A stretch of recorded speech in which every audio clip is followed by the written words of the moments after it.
സ്വാമിയേ ശരണമയ്യപ്പോ, സ്വാമിയേ ശരണമയ്യപ്പോ, സ്വാമിയേ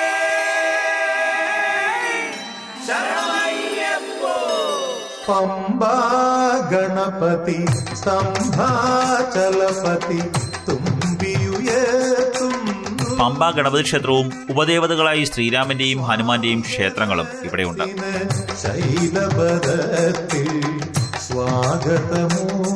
ആദ്യം ഭക്തർ താണ്ടേണ്ടത് നീലിമല. കാനനവാസ കലിയുഗ വരദ, കാനനവാസ കലിയുഗ വരദ. കാനനപാത വഴിയുള്ള യാത്ര കുറഞ്ഞതോടെ പമ്പയിൽ നിന്നാണ് ഭൂരിപക്ഷം അയ്യപ്പന്മാരും സന്നിധാനത്തേക്ക് യാത്ര തിരിക്കുന്നത്.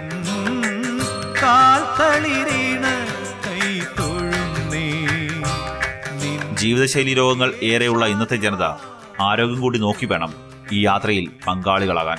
പമ്പയിൽ നിന്ന് സന്നിധാനം വരെ ഏകദേശം 5 കിലോമീറ്റർ ദൈർഘ്യമുള്ള കാനന പാതയാണുള്ളത്. സൗകര്യങ്ങൾ ഏറെ ഉണ്ടെങ്കിൽ പോലും ഇപ്പോഴും കുത്തനെയുള്ള കയറ്റിറക്കങ്ങൾ, ഉദാഹരണത്തിന് നീലിമലയും അപ്പാച്ചിമേടും പോലെയുള്ള കുത്തനെയുള്ള കയറ്റങ്ങൾ, അതുപോലെയുള്ള കയറ്റിറക്കങ്ങൾ, ഇവയെല്ലാം തന്നെ തീർത്ഥാടന പാതയെ ദുർഘടമാക്കുന്നുണ്ട്.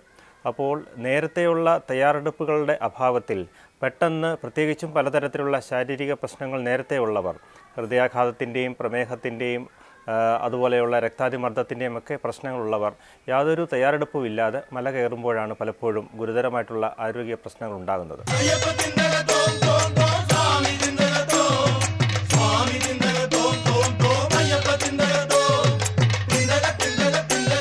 കഠിനമായ നീലിമലയിൽ നിന്ന് നേരെ അപ്പാച്ചിമേട്ടിലേക്ക് വനജീവികൾക്ക് ആഹാരം നൽകി ശബരിമലയിലേക്ക് പോകുന്നതിന്റെ ഓർമ്മ പുതുക്കിയാണ് അപ്പാച്ചിമേട്ടിൽ അരിയുണ്ടെറിയുന്നത്.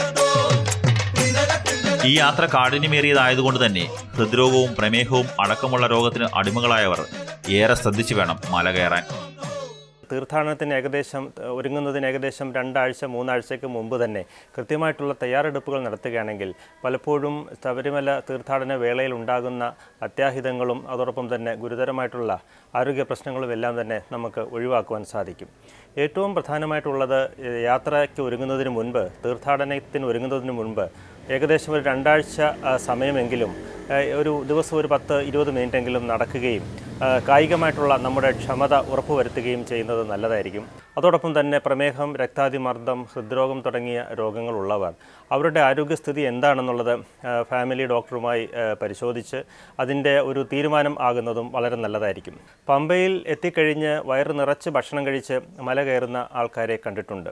ഇവിടെ ഉണ്ടാകുന്ന പ്രശ്നം എന്താണെന്ന് വെച്ച് കഴിഞ്ഞാൽ, ഭക്ഷണം കഴിച്ചു കഴിയുമ്പോൾ ഭക്ഷണത്തിൻ്റെ ദഹനത്തിനും ആഗിരണത്തിനുമൊക്കെയായി രക്തപ്രവാഹം വൻകുടലിലേക്കും ചെറുകുടലിലേക്കും ഒക്കെ വഴിതിരിച്ചു വിടുമ്പോൾ ഹൃദയത്തിലേക്കും തലച്ചോറിലേക്കുമുള്ള രക്തപ്രവാഹം കുറയുകയും അത് ഹൃദയാഘാത സാധ്യത വർദ്ധിപ്പിക്കുകയും ചെയ്യുന്നുണ്ട്.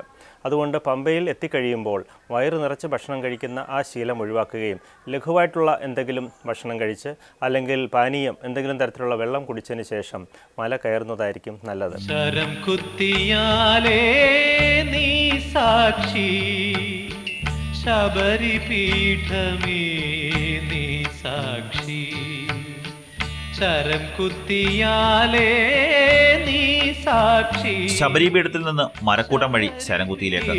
നീ സാക്ഷി. അയ്യപ്പനും പരിവാരങ്ങളും ശബരിമലയിൽ എത്തുന്നതിന് മുമ്പ് ആയുധങ്ങളും പടച്ചട്ടയും ശരംകുത്തിയാലിന്റെ ചൂടിൽ അഴിച്ചുവെച്ചു അത്രേ. ഈ വിശ്വാസത്തിന്റെ അടിസ്ഥാനത്തിൽ ഭക്തർ ഇവിടെയെത്തി ശരം കുത്തുന്നു, ഒപ്പം കറുപ്പുകച്ച അഴിച്ചുവെക്കുന്നു.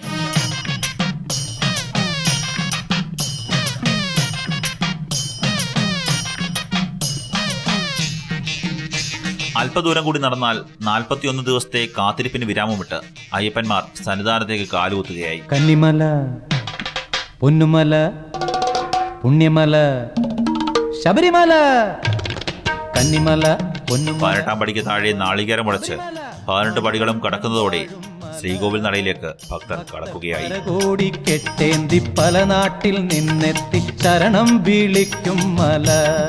എന്തയ്യ പൊന്നയ്യ, എന്തയ്യ അയ്യപ്പനേ, ശരണം തരണം, ശരണം തരണം, ശരണം തരണം. ക്ഷേത്രത്തിലേക്ക് കടന്നു വരുന്ന അയ്യപ്പന്മാരെ വരവേൽക്കുന്നത് തത്വമസി എന്ന ആപ്തവാക്യം.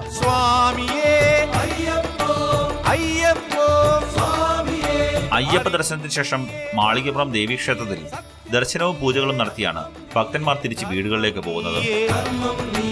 അമൃതം നീയേ, അഭയം നീയേ, എല്ലാം നീയേ സ്വാമി. സ്വന്തം വീടുകളിലേക്ക് മടങ്ങുന്ന അയ്യപ്പന്മാർ വ്രത പൂർത്തീകരണത്തിന്റെ ആത്മനിർവൃതിയിലാകും.